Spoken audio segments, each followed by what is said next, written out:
So now we try to understand what is a ecological pyramids, है ना। तो हम सभी जानते हैं कि जो पिरामिड होते हैं वो, यदि हम ज्योमेट्रिकल यदि देखें तो it looks like a what, it looks like a triangle. तो इकोलॉजिकल पिरामिड्स क्या होता है, तो हम यहां कह सकते हैं कि it is what, it is a graphical, it is what, it is a what, it is a graphical representation,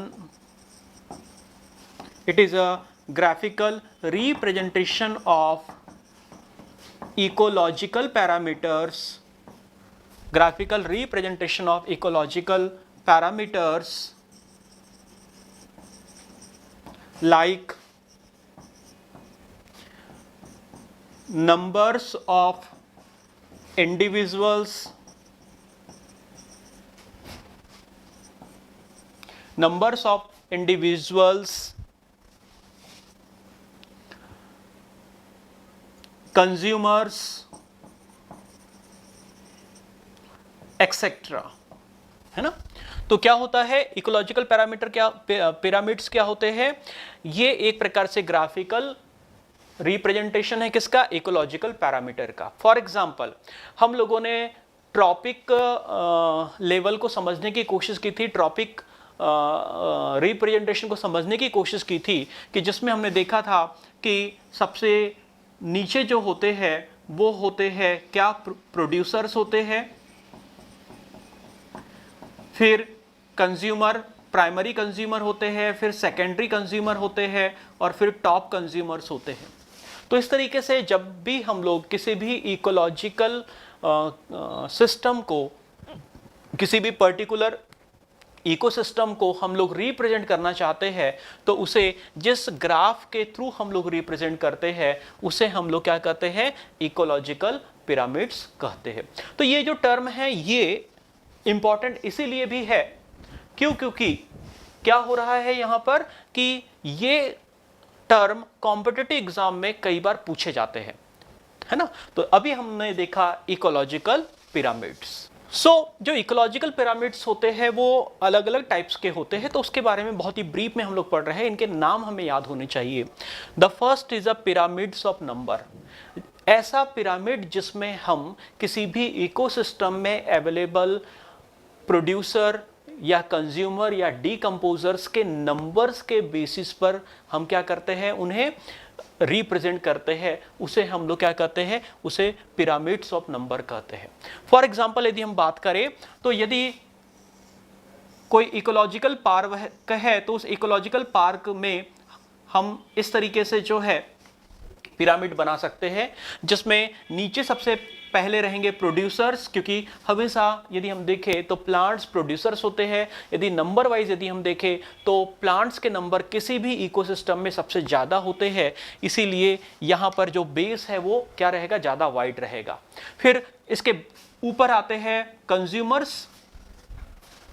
अब कंज्यूमर प्राइमरी, सेकेंडरी या टॉप कंज्यूमर हो सकते हैं। तो इस तरीके से हम क्या करते हैं कि नंबर्स को जब हम लोग पिरामिड के फॉर्म में एक्सप्लेन करते हैं, तब हम लोग या डिमोन्स्ट्रेट करते हैं, उसे हम लोग पिरामिड ऑफ नंबर्स कहते हैं। Similarly the pyramids of the biomass, हम जानते हैं कि biomass is what, biomass is something related to the what, it is related to the total living organism of any system.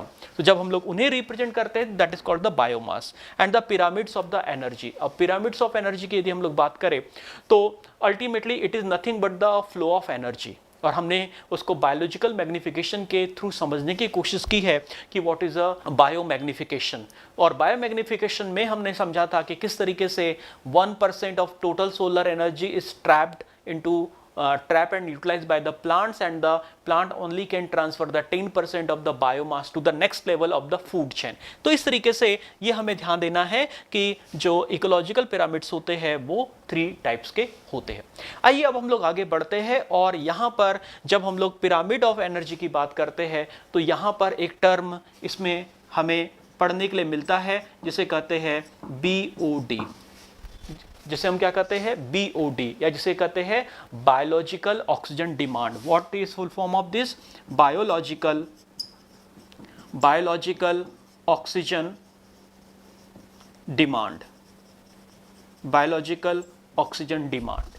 तो आइए हम लोग इसको समझने की कोशिश करते हैं कि बायोलॉजिकल ऑक्सीजन डिमांड क्या होता है। जैसा अभी हमने देखा था कि हम लोग जब टाइप्स ऑफ इकोसिस्टम पढ़ रहे थे तो उन्हीं टाइप्स ऑफ इकोसिस्टम में हमने देखा था कि टेम्परेरीली इकोसिस्टम होता है और परमानेंट इकोसिस्टम होता है। अब वो जो टेम्परेरीली इकोसिस्टम है उसका हम लोगों ने कॉमन सा एग्जांपल देखा था कि जो रेन वाटर पॉन्ड होते हैं, ऐसे पॉन्ड जिसमें रेनफॉल का वाटर या ड्यूरिंग मानसून में पानी जमा होता है और वहाँ पर जो है धीरे धीरे एक्वेटिक प्लांट, एनिमल ऑर्गेनिजम्स ये सब उसमें डेवलप होना चालू हो जाते हैं और वो मिलकर क्या करते हैं, वो वहाँ पर एक छोटा सा इकोसिस्टम बनाते हैं। और जैसे ही उसका पानी खत्म होगा, सूखेगा पानी, वैसे ही क्या होगा, वैसे ही वो इकोसिस्टम खत्म हो जाता है। बट वहाँ पर वो जो इकोसिस्टम जो खत्म हो रहा है, that is the kind of the natural, because वहाँ पर वाटर का कोई रिसोर्स नहीं है जो उस पॉन्ड में रेगुलर वाटर की सप्लाई चालू रखे। और यदि वहाँ पर वाटर की सप्लाई रेगुलर यदि चालू रहेगी तो इट इज़ पॉसिबल कि वो जो इकोसिस्टम है वो लॉन्ग टर्म यानी वो परमानेंट हो जाएगा। जैसा कि हम लोग किसी भी बड़े तालाब या किसी डैम या किसी बड़े बिग रिवर्स में हम लोग देखते हैं, है ना। लेकिन आपने ऐसा भी देखा होगा कि शायद आपके गांव, आपके शहर, आपके आसपास कोई ऐसा तालाब होगा, ऐसा कोई पॉन्ड होगा जो बहुत खूबसूरत रहा होगा। यदि आप अपने पेरेंट्स या ग्रैंड पेरेंट्स से बात करें तो शायद आपको कहेंगे कि यार ये जो हमारे या अपने घर के आसपास का जो बड़ा सा तालाब है जो आजकल वास्तव में गंदा सा नाला या गंदा सा एक पॉन्ड बन गया है, वो पहले बहुत खूबसूरत हुआ करता था। वहाँ पर वो इतना खूबसूरत था, इतना साफ इसका पानी था कि हम उस पानी को बिना छाने भी पी सकते थे। ऐसी कोई ना कोई कहानी या ऐसा किस्से आपके पेरेंट्स या ग्रैंड पेरेंट्स आपको बताते होंगे। या आपने भी ऑब्जर्व किया होगा कि यदि कोई तालाब आज आपने देखा होगा तो आज से 10 साल पहले यदि आपको याद हो तो वो बहुत शायद साफ उसका पानी रहा होगा। पर आप देखोगे कि वर्तमान में कई ऐसे तालाब या कई ऐसे पॉन्ड है जो धीरे धीरे क्या होते हैं, धीरे धीरे उनका एरिया छोटा होना चालू हो जाता है, पानी सूखना चालू हो जाता है और उनका जो पानी यदि है भी तो वो बहुत ही मैला रहेगा, बहुत ही बदबूदार रहेगा और पानी क्लियर या ट्रांसपेरेंट नहीं रहेगा। पानी मटमैला या गंदा दिखेगा, टर्बिड दिखेगा, डार्क दिखेगा और उसके आसपास से अजीब सी बदबू भी आएगी। तो ऐसा क्यों होता है, उसी को हम लोग समझते हैं BOD से। उसी को हम लोग समझते क्या है, BOD से, कि बायोलॉजिकल ऑक्सीजन डिमांड क्या है। देखिए, यदि हम यहां पर बात कर रहे हैं, सपोज ये एक पॉन्ड है, एक बड़ा सा पॉन्ड है, ये इसमें वाटर है, इसमें आसपास ट्रीज भी है ना, क्योंकि ट्रीज आर प्रोड्यूसर। इसमें स्मॉल एक्वेटिक प्लांट्स भी है। इसमें क्या है, स्मॉल एक्वेटिक प्लांट्स है। क्या है इसमें, स्मॉल एक्वेटिक प्लांट्स है। इसमें फिश और दूसरे जो ऑर्गेनिज्म हैं वो भी सफिशिएंट क्वांटिटी में है। यहाँ पे प्रॉपरली इस पानी के ऊपर आपको छोटे छोटे इंसेक्ट्स भी दिखेंगे। यदि वाटर के ऊपर यदि तैरने वाले इंसेक्ट्स एक स्पेसिफिक टाइप का इंसेक्ट होता है, यदि वो दिखता है तो ये माना जाता है कि उस वाटर की क्वालिटी अच्छी है ना। अब क्या हुआ, ये बहुत ही हेल्दी और अच्छा इकोसिस्टम है। यहाँ का वाटर है वो भी क्लियर है। यहाँ पर क्या होगा कि यहाँ पर जो सनलाइट है, ये सनलाइट यहाँ पर इसके बॉटम तक पहुँचती है क्योंकि water is clear, transparent, clear. अब क्या हो रहा है कि किसी कारणवश यहाँ पर क्या हुआ कि इस तालाब में आसपास कोई इंडस्ट्री, कोई यहाँ पर जो है इंडस्ट्री बन गई। यहाँ पर क्या हुआ कि कोई इंडस्ट्री का सेटअप हो गया। Over a period of time क्या हुआ कि इस इंडस्ट्री से बाहर निकलने वाला जो गंदा पानी है, जो वेस्ट वाटर है, सीवेज वाटर है या अनट्रीटेड वाटर है, उसको बिना ट्रीटमेंट के ही इस तालाब में मिलाना चालू कर दिया गया। जब इस पॉन्ड में इस वाटर की सप्लाई हुई तो क्या हुआ, धीरे धीरे यहाँ का जो वाटर है वो पॉल्यूट होना चालू हो गया। क्यों? क्योंकि ये जो इंडस्ट्री से निकलने वाला जो वाटर था उसमें कुछ मिनरल्स थे, कुछ केमिकल्स थे, कुछ मिनरल्स थे और कुछ केमिकल्स थे। तो जब ये मिनरल्स और केमिकल्स जब इस फ्रेश वाटर में मिलेंगे तो हम जानते हैं कि वाटर में ऑक्सीजन डिसॉल्व रहती है। लेकिन जब इस वाटर में मिनरल्स और दूसरे केमिकल्स जब इसमें मिक्स होना चालू होते हैं तो धीरे धीरे इस वाटर में जो सॉल्युबल ऑक्सीजन है, इस वाटर में जो सॉल्युबल ऑक्सीजन है उसकी क्वांटिटी कम होना चालू हो जाएगी, उसकी सॉल्युबिलिटी कम होना चालू हो जाएगी और वाटर में सफिशिएंट ऑक्सीजन नहीं बचेगी। और जब वाटर में सफिशिएंट ऑक्सीजन नहीं होगी तो जो एक्वेटिक ऑर्गेनिज्म है, चाहे फिश हो या अंडर वाटर रहने वाले कोई भी ऑर्गेनिज्म हो, इनको ऑक्सीजन की कमी पड़ना चालू होगी और जब इनको ऑक्सीजन की कमी पड़ना चालू होगी तो धीरे धीरे इनकी डेथ होना चालू हो जाएगी। धीरे धीरे इन मिनरल्स और इन केमिकल्स में जो फर्टिलाइजर्स है, जो केमिकल मतलब ऐसे केमिकल्स है जिन्हें जो एक्वेटिक प्लांट है, ये एक्वेटिक प्लांट क्या होंगे, उन्हें एब्जॉर्ब करके अपने नंबर्स को तेजी से बढ़ाना चालू करेंगे, अपने नंबर्स को क्या करेंगे, तेजी से बढ़ाना चालू करेंगे। अब इनके बीच में यहां पर आपस में क्या होगा, इन मिनरल्स, केमिकल या इन फर्टिलाइजर्स को एब्जॉर्ब करके अपने नंबर्स को बढ़ाने का कंपटीशन होना चालू हो जाएगा। और जब कंपटीशन होगा तो अचानक पूरा जो बेड है वाटर का, जो बेस का जो बेड है, यहां पर क्या होगा, यहां पर पूरे इसमें जो है एक्वेटिक प्लांट्स अपने नंबर्स बढ़ा लेंगे। और जब एक्वेटिक प्लांट्स अपने नंबर बढ़ा लेंगे तो क्या होगा, फिर यहां पर केवल जो सनलाइट है, ऊपर वाले जो प्लांट है, सुपरफिशियल सरफेस पर जो प्लांट है वही एब्जॉर्ब कर पाएंगे और वही फोटोसिंथेसिस कर पाएंगे। अब नीचे वाले जो प्लांट है उन्हें जब सफिशिएंट क्वांटिटी में ऑक्सीजन और सफिशिएंट क्वांटिटी में ऑक्सीजन या एयर या कार्बन डाइऑक्साइड, और जब उन्हें वहां पर सनलाइट नहीं मिलेगी तो धीरे धीरे उनकी डेथ होना चालू हो जाएगी। और धीरे धीरे ऐसा करते करते ये जो तालाब है, इसका पानी का जो एरिया है, वाटर का जो एरिया है वो नैरो होना चालू हो जाएगा, दलदली मार्शी होना चालू हो जाएगा। यहाँ पर इन पेड़ पौधे और ऑर्गेनिजम्स की डेथ होना चालू हो जाएगी, जिससे वहाँ पे सड़न और बदबू या फॉल स्मेल आना चालू हो जाएगी। और इस तरीके से over a period of time धीरे धीरे धीरे धीरे धीरे धीरे ये जो तालाब है ये सूख जाएगा, खत्म हो जाएगा, इसकी डेथ हो जाएगी। और इन सब में एक जो फैक्टर हमने देखा कि यहाँ पर इसके पीछे का कारण क्या था कि यहाँ पर जो ऑक्सीजन है वो वाटर में सफिशिएंट क्वांटिटी में सॉल्युबल नहीं थी। तो यहाँ पर एक प्रकार से ऑक्सीजन की डिमांड बढ़ गई है, ऑक्सीजन की डिमांड क्रिएट हो गई है ड्यू टू वेरियस फैक्टर। और ऐसा वाटर जिसमें सॉल्युबल ऑक्सीजन की क्वांटिटी कम होती है, हम कहते हैं कि उस वाटर बॉडी का BOD हाई है, बायोलॉजिकल ऑक्सीजन डिमांड ज़्यादा है। और यदि उस वाटर बॉडी का यदि बायोलॉजिकल ऑक्सीजन डिमांड यदि ज़्यादा है और यदि सही समय पर वहाँ पे प्रिकॉशनरी मेजर्स नहीं लिए गए तो आप ये मान के चलिए कि over a period of time वो जो वाटर बॉडी है वो उसकी डेथ हो जाएगी, वो वाटर बॉडी सूख जाएगी, वहाँ का इकोसिस्टम तबाह हो जाएगा। और ऐसा बहुत सारे एग्जाम्पल्स हम लोग देख सकते हैं। और आप भी अपने गांव, अपने शहर, अपने आसपास यदि आप देखो तो शायद कोई ना कोई आपको ऐसा तालाब जरूर मिल जाएगा जहां पर क्या हुआ, जहां पर इस तरीके से डेथ हो गई। एक छोटा सा मैं एग्जांपल मैं बता रहा हूं कि मैं एक शहर गया हुआ था, शहडोल करके एक शहर है मध्य प्रदेश में। किसी काम से जब मैं वहां गया हुआ था तो वहां पर मुझे पता चला कि उसे जो है 360 तालाबों का शहर कहा जाता है उसे, है ना। वहां पर 360 या 365 छोटे छोटे तालाब है ऐसा कहा जाता है ना। तो जब मैंने वहां पर पता किया तो वो बात सही निकली, क्योंकि वो पुराना शहर माना जाता है। ये माना जाता है कि जो हमारे एक माइथोलॉजिकल कैरेक्टर हुए हैं भीम, वो पांडव लोग वहाँ पर रहे थे, वहाँ पर रुके थे। और ये कहा जाता था कि वो जो भीम जो था उसने वो 365, वो 1 साल रुके थे तो वहाँ पे 365 तालाब खोदे। और जब मैंने वहाँ पर थोड़ा सा रहकर जब मैंने उसको देखने और समझने की कोशिश की तो वहाँ पर मुझे थोड़ी सी निराशा हुई, क्योंकि वहाँ पर 365 तालाब तो है लेकिन अब वो तालाब नहीं है, वो छोटे छोटे गड्ढे रह गए, सब सूख गए हैं।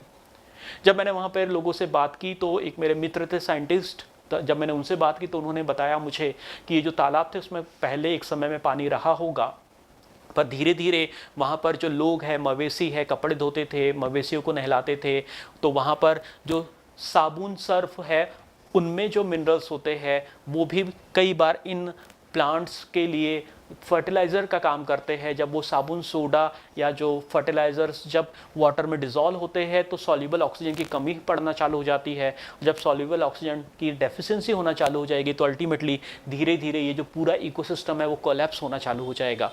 और यही कारण था और यही कारण रहा भी होगा कि वहाँ पे जो अधिकांश जो तालाब है वो अब बिल्कुल पूरे सूखे हुए हैं या बिल्कुल से हो गए। और कुछ ऐसे भी तालाब मैंने देखा जहाँ पर क्या कहते हैं लोग अब उसको एज ए डंप यार्ड या अपने घरेलू कचरा वहाँ पे पटकने लगे हैं। तो ऐसा आपने अपने चारों तरफ भी देखा होगा। तो यदि आप ऐसा अपने चारों तरफ देखते हैं तो आप यहाँ पर जो है स्टूडेंट्स का एक ग्रुप बना सकते हैं जो इन्वायरमेंट एजुकेशन में काम कर सकता है। और आप यकीन मानिए मैं यहाँ पर केवल कागजी बातें नहीं कर रहा हूँ। यदि आप ऐसा अपनी क्लास का अपने दोस्त मित्रों का ग्रुप बना ले जिससे क्या हो कि आप इन्वायरमेंट में होने वाली ऐसी घटनाएं जिससे कहीं ना कहीं देर सबेर हमारे इन्वायरमेंट को नुकसान पहुंच रहा है उसके अगेंस्ट यदि आप आवाज़ उठाएंगे तो सरकार और लोकल संस्थाएं और एनजीओ भी आपका साथ देगी और आप इस पर मुहिम चला सकते हैं। और इसी बहाने कम से कम आप आने वाले जनरेशन के लिए इन तालाबों को, इन बावड़ियों को, इन नदियों को सुरक्षित रख सकते हैं। हालांकि सरकार भी इसमें बहुत ज़्यादा पहल कर रही है, सरकार भी इसमें बहुत ज़्यादा एफर्ट्स कर रही है, गवर्नमेंट का भी यहाँ पे फुल सपोर्ट है। लेकिन हम जानते हैं कि कहीं ना कहीं लोकल लेवल पर कई बार वो इम्प्लीमेंट चीज़ें वैसी नहीं हो पाती है। तो being as a science teacher और being as a science student ये मेरा आपसे अनुरोध है कि आप पर्यावरण को बचाने के लिए भरपूर प्रयास कीजिए।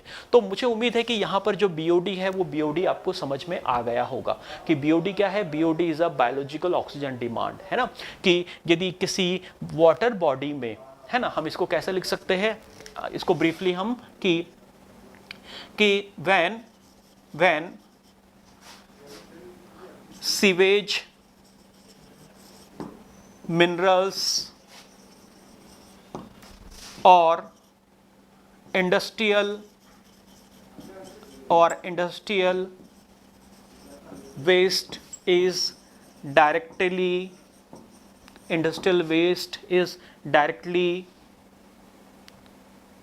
mixed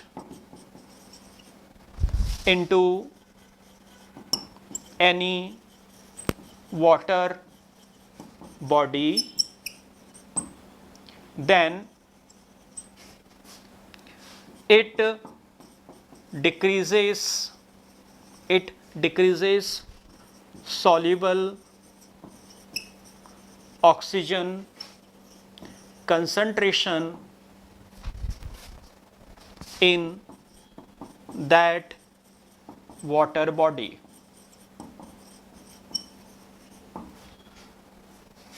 Over a period of time,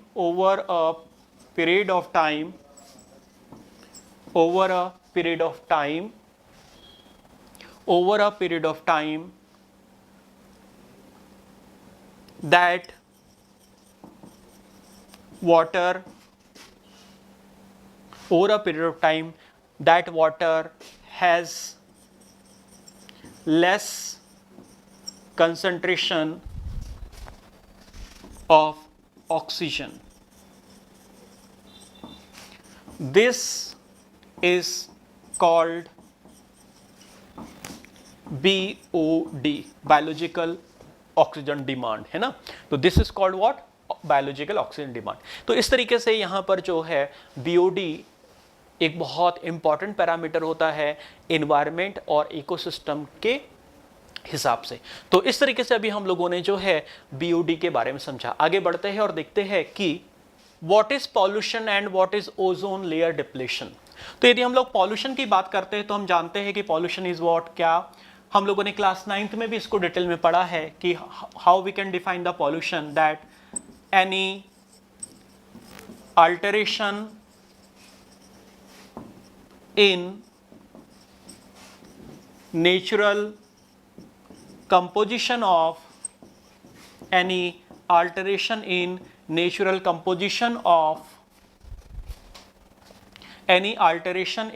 natural composition of air, water or soil is called pollution, है ना।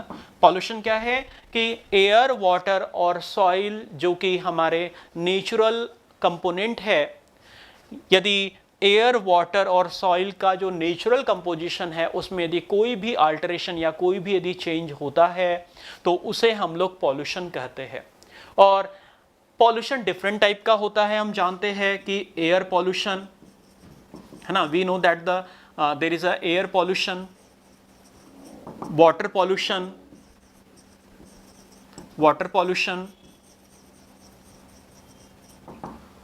सॉइल पॉल्यूशन, है ना। तो इस तरीके से ये 3 मेजर टाइप के पॉल्यूशन होते हैं, air pollution, water pollution and soil pollution, है ना। अब इसी में एक जो मेजर है that is a ozone layer depletion. तो आइए अब हम लोग समझने की कोशिश करते हैं कि ओजोन लेयर क्या है और ओजोन लेयर डिप्लेशन क्यों होता है। जैसा कि हम जानते हैं कि हम अर्थ पे रहते हैं और सपोज दिस इज अ अर्थ, और अर्थ के चारों तरफ जो है गैसेस ने सराउंड करके रखा हुआ है, और इन्हीं गैसेस की लेयर को हम लोग एटमॉस्फेयर या एटमॉस्फेरिक लेयर्स कहते हैं। और जो एटमॉस्फेयर है वो 5 लेयर्स से, एटमॉस्फेयर की 5 डिफरेंट लेयर्स मानी जाती है। जैसे जो अर्थ के सरफेस से सबसे जो फर्स्ट जो लेयर है that is called the troposphere, the second layer is called the stratosphere, और देन इसके बाद में आती है मीजोस्फेयर। तो ये जो स्ट्रेटोस्फेयर है, इसी स्ट्रेटोस्फेयर में जो है ओजोन गैस, हम सभी जानते हैं कि ओजोन एक प्रकार की गैस होती है। ये जो ओजोन जो गैस है, इस ओजोन गैस की लेयर होती है जो कि स्ट्रेटोस्फेयर में रहती है। और जैसा कि हम जानते हैं कि ओजोन जो लेयर है that is a kind of the protective layer. Why we call it a protective layer? Because हम जानते हैं कि जो सनलाइट है ये ओजोन लेयर है जो कि स्ट्रेटोस्फेयर में होती है, ये है ओजोन लेयर। ओके, तो यहां पर क्या है कि ये जो ओजोन लेयर जो है ये प्रोटेक्टिव लेयर है, हम सभी जानते हैं। अब किस चीज से प्रोटेक्ट करती है? क्योंकि हम जानते हैं कि जो सनलाइट है, सनलाइट का जो रेडिएशन होता है उसमें एक हार्मफुल रेडिएशन होता है जिसे हम कहते हैं अल्ट्रावायलेट रेडिएशन। ये जो अल्ट्रावायलेट रेडिएशन जो है जब ये सन से अर्थ पे पहुंचता है यदि डायरेक्टली, तो यहां पर जितने भी लिविंग ऑर्गेनिज्म है, इन लिविंग ऑर्गेनिज्म के लिए ये एक्सट्रीमली हार्मफुल हो सकता है। पर हमें सनलाइट से हार्म नहीं होता है क्योंकि the major part of this ultraviolet ray is absorbed by what? Is absorbed by this ozone layer। और इस तरीके से अर्थ पर अल्ट्रावायलेट रेज लिविंग ऑर्गेनिज्म को क्या नहीं कर सकती? नुकसान नहीं पहुंचाती है। अब ये ओजोन क्या है? यदि हम देखें तो जब ये O2 यानी ऑक्सीजन से जब एक नेसेंट ऑक्सीजन मिलता है तब यहां पर ओजोन यानी O3 गैस बनती है। इस स्ट्रेटोस्फेयर में जो लाइटनिंग होती है, जो थंडर और जो लाइटनिंग होती है, उस थंडर और लाइटनिंग के कारण ही वहां पर ऑक्सीजन एक नेसेंट ऑक्सीजन के साथ में रिएक्शन करके O3 यानी ओजोन गैस बनाता है। और जब अल्ट्रावायलेट रेज यानी जो यूवी रेज है, जब यूवी रेज इस ओजोन लेयर से टकराती है तो ओजोन का जो मॉलिक्यूल है इस यूवी रेज के कारण अगेन O2 और नेसेंट ऑक्सीजन में स्प्लिट हो जाता है। अब ये प्रोसेस जो है क्या है? रेगुलर चल रही है, यानी यहां पर ऑक्सीजन नेसेंट ऑक्सीजन के साथ में मिलकर ओजोन फॉर्म कर रहा है और ओजोन O2 और ऑक्सीजन में स्प्लिट हो रही है। ठीक है, तो ये यहां पे एक नेचुरल प्रोसेस है जो रेगुलर प्रोसेस यहां पर हमेशा चलती रहती है। लेकिन हम ये भी जानते हैं कि अर्थ पर ह्यूमन है, ह्यूमन मोस्ट इंटेलेक्चुअल, लेकिन हम जानते हैं कि कहीं ना कहीं ह्यूमन एक्टिविटी के कारण ही अर्थ, एनवायरनमेंट, एटमॉस्फेयर सबको क्या हो रहा है? सबको नुकसान पहुंच रहा है। तो यहां पर इंडस्ट्रियल डेवलपमेंट जो है, इस इंडस्ट्रियल डेवलपमेंट का सबसे बड़ा जो नुकसान होता है वह ये होता है कि जो इंडस्ट्रियल गैसेस या इंडस्ट्रियल वेस्टेज होते हैं ये एनवायरनमेंट को बहुत ज़्यादा नुकसान पहुंचाते हैं। इस इंडस्ट्रियल गैसेस में से एक गैस है जिसको हम कहते हैं CFC, क्लोरोफ्लोरोकार्बन। जब ये क्लोरोफ्लोरोकार्बन जो कि हमारे AC, रेफ्रिजरेटर, आजकल के जो AC और रेफ्रिजरेटर है उन पे लिखा होता है CFC फ्री, आप देखेंगे तो उसमें लिखा होगा environment friendly and CFC free. But जो पुराने आज से करीब करीब 20 ईयर्स बैक, 30 ईयर बैक जो रेफ्रिजरेटर, एसी और इस तरीके के जो कुछ आर्टिकल्स थे, उनमें सीएफसी होती थी, क्लोरोफ्लोरोकार्बन होते थे।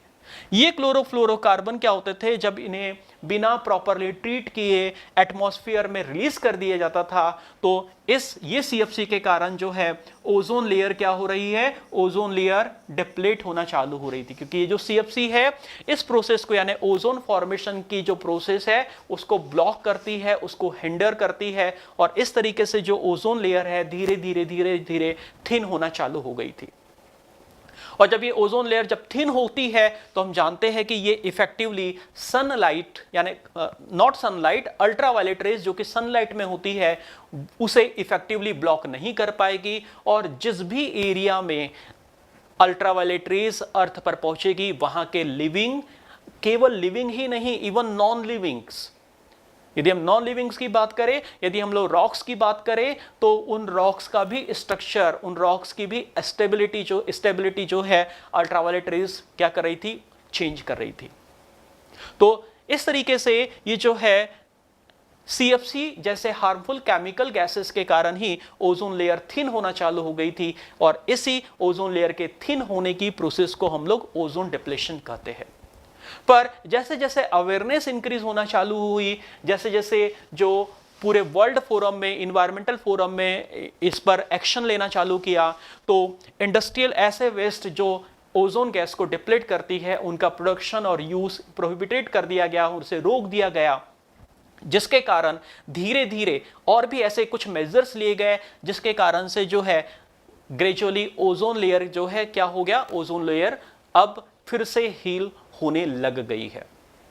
तो इसे हम लोग कहते हैं pollution and ozone layer depletion. So अभी हम लोगों ने ओजोन लेयर डिप्लेशन के बारे में पढ़ा, पॉल्यूशन के बारे में भी पढ़ा, क्लास 9 में भी हम लोगों ने पॉल्यूशन के बारे में काफी डिटेल में पढ़ा था। अब यहां पर सबसे मेन जो है वो है गार्बेज डिस्पोजल का, कि गार्बेज का प्रॉपर डिस्पोजल कैसे होगा। क्योंकि आप स्वयं देखिए कि आप अपने घरों में जो है, हम जानते हैं कि जो सरकार या जो गवर्नमेंट है वो अपना काम करती है, पर कहीं ना कहीं उसमें हम लोगों की भी जिम्मेदारी, हम लोगों के भी कुछ न कुछ क्या है, क्या कहना चाहिए, ड्यूटीज है। मुझे ये बताइए कि आप में से कितने ऐसे घर हो गए, यदि आप अपने मोहल्ले पड़ोस और वहाँ का यदि आप सर्वे करो, या आप अपने घर की भी यदि चीज़ों को ऑब्जर्व करोगे, तो आप मुझे ये ऑब्जर्व करके बताइएगा या ऑब्जर्व करिएगा कि सरकार कहती है कि सूखा कचरा, गीला कचरा, सूखे को ब्लू में, गीले को ग्रीन में, ग्रीन कंटेनर में डालिए। तो क्या हमारे घरों का भी कचरा हम लोग सूखा और गीला अलग अलग रखते हैं क्या? नियम के अनुसार, कर्तव्य के अनुसार, ड्यूटी के अनुसार हमें भी हमारे घर में ब्लू और ग्रीन कलर के, यानी गीले के लिए ग्रीन और सूखे के लिए जो है हमें क्या करना है, सूखे के लिए हमें ब्लू कंटेनर रखना है। लेकिन हम लोग क्या करते हैं, हम लोग पूरा का पूरा, चाहे वो सूखा हो या गीला हो, वो हम एक ही डस्टबिन में डाल देते हैं, एक ही पॉलीथीन में भर देते हैं, और उसे पैक करके जो कचरा लेने के लिए, चाहे वो गाड़ी आती है या जो भी साधन आता है, उसमें हम लोग डंप कर देते हैं। तो अब उस कचरे को, गीले और सूखे को, बाद में वहां डंप यार्ड में जाकर छांटना, बिनना मुश्किल हो जाता है। और जब उसे प्रॉपरली वहां पे छांटना, बिनना मुश्किल हो जाएगा, तो हमें यह नहीं पता चलेगा कि उसमें से किस कचरे को हम रिसाइकल कर सकते हैं और कौन सा रिसाइकलेबल नहीं है। यदि हमने रिसाइकलेबल कचरे को, ऐसा गार्बेज जो कि हमारे घरों से निकलता है जिसे रिसाइकल किया जा सकता है, यदि उसको पहले से ही हमने अलग कर दिया, तो क्या होगा, इससे डंप यार्ड का लोड कम भी होगा, और साथ में जो गार्बेज मैनेजमेंट है वो इफेक्टिवली हो पाएगा। और इसके साथ साथ गवर्नमेंट की ही नहीं, इसके साथ साथ हम आप लोगों की भी ये ड्यूटी बनती है कि हम भी अपने तरफ से इन्वायरमेंट को नीट एंड क्लीन और हेल्दी रखने के लिए जो भी हम लोग कोशिश कर सकते हैं वो हमें करना है ना। तो इस तरीके से जो है हमें अपने इन्वायरमेंट को बचाना है, क्योंकि यदि आज हमने अपने इन्वायरमेंट को नहीं बचाया तो हम फ्यूचर में आने वाली जनरेशन के लिए क्या एग्जाम्पल सेट करेंगे। क्योंकि हम भी जानते हैं, आप भी जानते हो, हर कोई जानता है कि डे बाय डे बहुत सारे ऐसे फैक्टर्स हैं जहां पर हम लोगों का लाइफस्टाइल चेंज हुआ है। उसके चलते क्या हुआ है, हमारे यूज़ करने का तरीका बदला है और उसका कहीं ना कहीं इम्पैक्ट जो है एटमॉस्फेयर पे आने लगा है। इसी से जुड़ी एक और बात मैं आपको बताना चाहता हूँ कि हम जानते हैं कि हम सभी लोग सफ़र करते हैं और हम लोग अक्सर ट्रेन में भी सफ़र करते हैं। और जब हम लोग ट्रेन में सफ़र करते हैं तो ट्रेन में कई बार हम लोग लोकल वेंडर से, या अपने बीच में देखा होगा कि बोगीज़ में लोग चढ़ जाते हैं, चाय बेचने वगैरह वाले और ये सारी चीज़ें। तो वो लोग क्या करते हैं कि वो हमें डिस्पोजल कप देते हैं। कई बार वो जो डिस्पोजल कप है, यदि आप देखें तो वो प्लास्टिक के कप्स होते हैं, प्लास्टिक के बने हुए कप होते हैं जिसमें हम लोग चाय पीते हैं या खाना खाते हैं। और उसे हम लोग क्या करते हैं, ऑल्दो वहाँ पर ट्रेन में भी आपने देखा होगा कि बाथरूम के पास में एक सेक्शन बना होता है जहाँ पर आप गार्बेज को डिस्पोज कर सकते हैं, लेकिन हम लोग ऐसा नहीं करते, अधिकांश लोग ऐसा नहीं करते। हम लोग चाय या जो भी प्लास्टिक का जो भी चीज़ें जो हमने खाई है, हम उसे खिड़की से बाहर फेंक देते हैं। आप स्वयं सोचिए कि इंडिया में हंड्रेड्स ऑफ ट्रेन है और उस हंड्रेड्स ऑफ ट्रेन में मतलब कई crore passengers, millions of passenger जो है वो रोज ट्रैवल करते हैं। और इस तरीके से एवरेज हर इंडिविजुअल इस तरीके से गार्बेज को खिड़की से बाहर फेंकेगा, तो आप स्वयं अंदाजा लगाइए कि वो रेलवे ट्रैक रहेगा कि वो डंप यार्ड हो जाएगा। तो इसका भी हमें ध्यान देना है ना। तो ये कुछ ऐसे पहलू है, ये कुछ ऐसे फैक्टर्स है जो हमें सोचने हैं और जो बहुत जरूरी है हमारे इन्वायरमेंट को नीट एंड क्लीन बनाए रखने के लिए।